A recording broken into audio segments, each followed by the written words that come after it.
MLA Majid Hussain lorry ఎక్కి లారీని దగ్గరుండి దానికి ఒక ఎస్కాట్ లాగా దగ్గరుండి తీసుకెళ్లే ప్రయత్నం చేశాడు. పోలీసులతో ఒక ఆర్గ్యుమెంట్కి దిగాడు. వాళ్ళ మీద అరిచే విజువల్స్ని మనం చూస్తున్నాం. మరోపక్క ఆ లారీని తీసుకొని వెళ్తున్న సమయంలో ఆ లారీలోనే కూర్చొని ఎమ్మెల్యే ఆ లారీలో వెళ్తున్న సమయంలో మనం ఒకసారి ఆ విజువల్ ఎగ్జాక్ట్లీ ఆ లెఫ్ట్ సైడ్ బాక్స్లో కనిపిస్తుంది చూడండి. ఆ లారీలో తను ఆ ముందు సీట్లో కూర్చొని కాళ్ళు బయట పెట్టి ఏదో సాధించేశాను, లేకపోతే పుష్ప సినిమాలో పుష్ప లాగా కూర్చొని ఆ బిల్డప్ ఇవ్వడం. దానిపైన ఎంతోమంది యువకులు కూర్చొని ఉన్నారు. ఒక్క సడన్ బ్రేక్ పడిన వాళ్ళందరూ కూడా కింద పడిపోతారు. మరి రైట్ సైడ్లో చూసుకుంటే ఆయన పక్కన కూడా ఎంతోమంది నిల్చొని ఉన్నారు. ఆ లారీలో ఒక్కరి కింద పడ్డ వాళ్ళ ప్రాణాలు పోయే అవకాశం ఉంటుంది. అంటే ఒక పబ్లిసిటీ స్టంట్గా చేసే ప్రయత్నం చేస్తున్నాడా?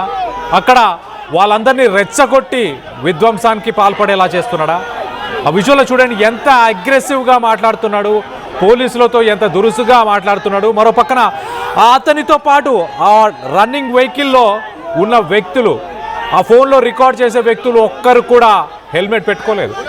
నిన్న మేదీపట్నం నడి రోడ్డు పైన ఒక బిగ్ జంక్షన్ అని చెప్పొచ్చు. హైదరాబాద్లో వన్ ఆఫ్ ద బిగ్ జంక్షన్స్లో మేదీపట్నం ఒక బిగ్ జంక్షన్ అని చెప్పొచ్చు. అలాంటి జంక్షన్లో నిన్న ఈ ఘటన చోటు చేసుకుంది. ఈ ఘటనకు సంబంధించి చూడండి ఎంత జనం అక్కడ గుమిగూడారు.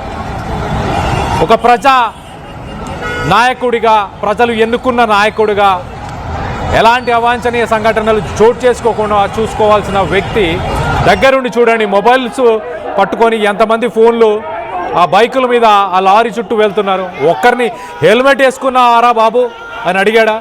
హెల్మెట్ వేసుకోండి అని అడిగారా? ఆయన వెళ్ళే లారీ పైన కూడా ఒక్కసారి చూడండి ఎంతమంది వ్యక్తులు దానిపైన నిల్చొని ఉన్నారు. ఒక్క బ్రేక్ వేసిన వాళ్ళందరూ కింద పడిపోయి చనిపోయే అవకాశం ఉంటుంది. ఇలా ప్రజల్ని రెచ్చగొట్టే ఇలాంటి వ్యక్తులను ఎలా చూడాలి? అసలు ఈ ఘటన ఎలా మొదలైంది? ఈ గొడవ అసలు ఎమ్మెల్యే అక్కడికి చేరుకోవడానికి గల కారణాలు ఏంటనేది డీటెయిల్గా తెలుసుకునే ప్రయత్నం చేద్దాం. ఇటు మా ప్రతినిధి మధు అందుబాటులో ఉన్నారు. ఒక్కసారి ఎమ్మెల్యే మాజిద్ హుసేన్ ఆయన ఏం మాట్లాడాడు ఒక్కసారి ఆయన మాటల్లో విందాం. దీని తర్వాత మా ప్రతినిధితో మాట్లాడి డీటెయిల్గా తెలుసుకునే ప్రయత్నం చేద్దాం. आप बताइए क्या है ये गाय है, बैल है, बछड़ा है, प्लाईवुड है? मैं डीसीपी चंद्रमोहन साहब को फोन कर रहा हूँ तो बोल रहे हैं हम इंक्वायरी कर रहे हैं. अरे आंखों से दिख रहा है, प्लाईवुड दिख रहा है, अब इसकी भी इंक्वायरी करोगे? गैर जिम्मेदारी का सबूत दिया गया. आज जो माहौल बनाया गया, कभी नहीं ऐसा माहौल बना था. हमेशा पुरसुकून तरीके से यहाँ पे माहौल रहता था. चंद अफराद की वजह से जो पुलिस की गैर जिम्मेदारी की तरफ से ये जो माहौल हुआ, इसके ऊपर कमिश्नर को होगा. ऐसी पुलिसिंग करोगे? प्लाईवुड को गाय समझोगे? प्लाईवुड को बछड़ा समझोगे? कल बकरी का बच्चा लेके गया तो भी बछड़ा समझोगे? और ये गौ रक्षक 2 कौड़ी के फालतू साले हमारे को सता रहे. किस बुनियाद पे गौ रक्षक कर रहे? 2400 साल के पूरे साल भर गाय कटती है, बैल कटता है, जब कहाँ होते हो ये लोग? जहां होता है, जहां वहां नहीं होते. बकरीद आने आते मुसलमानों को एक मंसूबा तरीके से घेरने की कोशिश की जाती है. आज कितने बच्चों पे बंडमबाजी की गई, कितने बच्चों पे लाठीचार्ज किया गया. क्यों किया गया? क्या किया था मुसलमान बच्चों ने? क्या वहां पे फिरका परस्ती का सबूत दिया था? या वहां पर हिंदू कमेटी के खिलाफ कई नारे लगाए थे? अरे एक प्लाईवुड की गाड़ी को बता रहे हैं और लाठीचार्ज कर रहे हैं. हम इमीडिएट मुतालबा करते हैं ये जो भी पुलिस वाले इसमें जिम्मेदार है इमीडिएटली तौर पे सस्पेंड हो. और सीआई आसिफ नगर तो गैर जिम्मेदार सीआई है. हमेशा उसके निगरानी में गैर जिम्मेदारी काम हो रहा है और कम्युनल टेंशन उसकी निगरानी में बढ़ रहा है. उसको तो फौरी तौर पे यहाँ से बर्खास्त करना चाहिए. बताइए. ఎమ్మెల్యే మాజిద్ హుసేన్ మాట్లాడుతూ మత విధ్వంసానికి కారకులు పోలీసులే, సదరు సీఏ వల్లే ఇవంతా జరిగింది అంటూ ఆయన చెప్పుకొచ్చే ప్రయత్నం చేస్తున్నాడు. కానీ ఒక మాబ్ని, ఒక గుంపుని తీసుకొని అక్కడికి వెళ్ళిన వ్యక్తి ఎవరు? ఆ లారీలో కూర్చొని ఆ లారీని అక్కడి నుంచి తీసుకెళ్లే ప్రయత్నం చేసిన వ్యక్తి ఎవరు?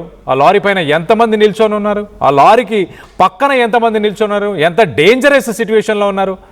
ఆ లారీ వెళ్ళే విజువల్ని రికార్డ్ చేసిన వాళ్ళందరూ ఫోన్స్ యూజ్ చేస్తున్నారు. వాళ్ళందరూ ఒక్కరు కూడా హెల్మెట్ ధరించలేదు. అసలు వాస్తవానికి ఏం జరిగింది, ఎందుకు ఎమ్మెల్యే అక్కడికి చేరుకున్నారు, పోలీసులు ఈ అల్లరి మూకలను చెదరగొట్టే ప్రయత్నం ఎందుకు చేశారు, రెండు వర్గాలుగా ఉన్న వ్యక్తులు ఎవరు, వీళ్ళందరి గురించి డీటెయిల్గా తెలుసుకునే ప్రయత్నం చేద్దాం. ఇటు మా ప్రతినిధి మధు అందుబాటులో ఉన్నారు, మధుతో మాట్లాడి తెలుసుకునే ప్రయత్నం చేద్దాం. మధు, చెప్పండి, అసలు ఈ అల్లరి మూకలు ఎవరు, రెండు గ్రూపులు అక్కడ ఉన్నాయంటూ చెప్పుకొస్తున్నారు, ఆ రెండు గ్రూపులు ఎవరు అండ్ ఎమ్మెల్యే ఎందుకు అక్కడికి వెళ్ళారు? ఎగ్జాక్ట్లీ గత కొంతకాలంగా కొంచెం కాంట్రవర్షియల్ ఇష్యూస్ లో మాజీ దృష్టిని ఎంటర్ అవుతా ఉన్నారు. మనం చూసాం గతంలో అనేక ఇష్యూస్ లో అగ్రెషన్ తో రోడ్డుపైకి వస్తారు, అటాక్ చేస్తారు ఆయన మనుషులంతా కూడా. గతంలో కాంగ్రెస్ పార్టీకి సంబంధించినటువంటి ఒక నాయకుడి పైన కూడా ఇదే అటాక్ చేశారు డైరెక్ట్ గా వారి పైన. ఇప్పుడు మెహదీపట్నంలో జరిగినటువంటి ఇన్సిడెంట్ కాస్త ఉద్రిక్తతకు దారితీస్తా ఉంది. దానికి రీజన్ ఏంటంటే గోవులను అక్రమంగా తరలిస్తున్నారు అక్కడ నుంచి అనేటువంటిది కొంతమంది గోరక్షకులు అక్కడికి వెళ్ళి అడ్డుకునే ప్రయత్నం చేశారు.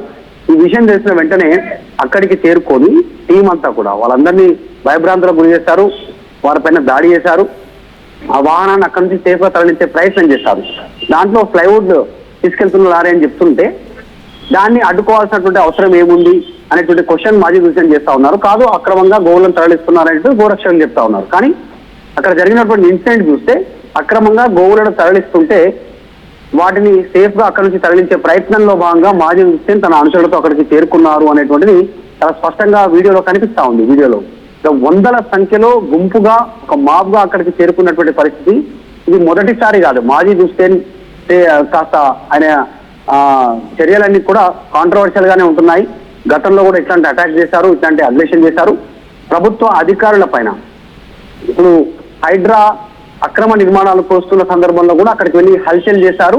ప్రభుత్వ అధికారులను, పోలీసు అధికారులను క్వశ్చన్ చేశారు, డైరెక్ట్ గా వారిపైన అటాక్ చేసే ప్రయత్నం చేశారు, వారిని అసభ్య పదజాలంతో దూషించినటువంటి పరిస్థితి. ఈ రోజు కూడా మాజీ హుస్సేన్ మాటల్లో చాలా వల్గర్ లాంగ్వేజ్, ఒక ప్రజాప్రతినిధిగా ఉండి చట్టాన్ని ఉల్లంఘిస్తూ ఆయన తీసుకున్నటువంటి చర్యలు చాలా స్పష్టంగా కనిపిస్తా ఉన్నాయి. పోలీసులు లాఠీ చార్జ్ చేసినా కూడా పోలీసులు కంట్రోల్ చేయనటువంటి పరిస్థితి క్రియేట్ అయిందంటే ఒక రకంగా లా అండ్ ఆర్డర్ ని డిస్టర్బ్ చేసే ప్రయత్నం మాజీ మినిస్టర్ చేశారు అనేటువంటిది గోరక్షకులు ఆరోపిస్తా ఉన్నారు. ఈ ఇన్సిడెంట్ కి సంబంధించి స్వయంగా ఆయనే లారీలో ఎక్కి ఎమ్మెల్యే ప్రజాప్రతినిధిగా ఇష్యూను సద్దుమణిగేలా చేయాల్సినటువంటి పొజిషన్ లో ఉండి దాన్ని ఇంకా రెచ్చగొట్టేలా పోలీసులను అక్కడ స్థానికులను భయభ్రాంతులకు గురి చేసేలా ఇన్సిడెంట్ లో ఆయన భాగస్వామ్యం అయ్యాలనేటువంటి ఆరోపణలు గోరక్షకులు చేస్తా ఉన్నటువంటి పరిస్థితి ఉంది. రీసెంట్ గా కొంతమంది గోరక్షకులు అరెస్ట్ అయ్యారు.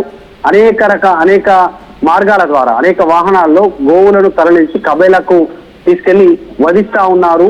ఇది గోరక్షకు సంబంధించినటువంటి ప్రభుత్వం తీసుకున్న నిర్ణయాల్లో భాగంగా ఇది చట్ట విరుద్ధము అయినప్పటికీ కూడా వీళ్ళు సహకరిస్తా ఉన్నారు ఎంఐఎం పార్టీకి సంబంధించిన నాయకులు అనేటువంటి ఆరోపణలు ఉన్నాయి. సో ఈ సిచ్యువేషన్ లో మాజీ హుస్సేన్ అక్కడికి చేరుకోవడం అనేటువంటిది ఆరోపణలు పెద్ద ఎత్తున వినిపిస్తా ఉన్నాయి. దీనికి సంబంధించి వాళ్ళు స్లోగన్స్ ఇచ్చారు. చూసాం రెండు వర్గాలు, ఒకటి గోరక్షకులు, ఒకటి ఎంఐఎం పార్టీ సపోర్టర్స్, మాజీ హుస్సేన్ కి సంబంధించిన సపోర్టర్స్ అక్కడికి రావడం అనేటువంటిది కాస్త ఆందోళన కలిగిస్తా ఉన్నటువంటి సిచ్యువేషన్ కనిపిస్తా ఉంది. నడి రోడ్డు పైనే ఒక హంగామా, ఒక హల్చల్ క్రియేట్ అయినటువంటి పరిస్థితి, ఒక కర్ఫ్యూ వాతావరణం క్రియేట్ అయినటువంటి సిచ్యువేషన్ కనిపిస్తా ఉంది. ఇట్లాంటి సిచ్యువేషన్ ఇంకా కొనసాగితే ఫ్యూచర్ లో ఇది ఉద్రిక్తతకు దారితీసేటువంటి సిచ్యువేషన్ అయితే కనిపిస్తా ఉంది. కళ్యాణ్, దీనిపైన పోలీసులు ఇంటర్ఫీర్ కావాలి, కేసు నమోదు చేయాలి. అసలు ప్రజాప్రతినిధిగా ఉండాల్సినటువంటి వ్యక్తి ఆ స్పాట్కి వెళ్ళి ఈ రకంగా బిహేవియర్ సంబంధించినటువంటి అంశం పైన పోలీసులు చర్య తీసుకోవాలనేటువంటి డిమాండ్ వస్తా ఉంది గోరక్షకుల నుంచి. చూడాలి దీనిపైన ప్రభుత్వం ఎట్లా రెస్పాండ్ అవుతుందో. Right Madhu, thanks for the latest update. మొత్తం మీద గోరక్షకులు అలాగే కొంతమంది అక్కడ ఆవులని తరలిస్తున్నారు అన్న ఉద్దేశంతో వెళ్ళి ఒక లారీని ఆపడం జరిగింది. దాని తర్వాత కొంతమంది అల్లరి మూకలు రెండు వర్గాలుగా ఉండి అక్కడ వాళ్ళు గొడవ పడ్డారు. పోలీసులు వాళ్ళని కంట్రోల్ చేసే ప్రయత్నం చేస్తే పోలీసుల పైన రాళ్ల వర్షాన్ని కురిపించారు. 3 పోలీసులు తీవ్రంగా గాయపడ్డారంటే అర్థం చేసుకోండి. దాని తర్వాత స్థానిక ఎమ్మెల్యే మాజీ హుస్సేన్ అక్కడికి చేరుకొని ఇంకా ఉన్న హై టెన్షన్ సిచ్యువేషన్ కాస్త ఇంకా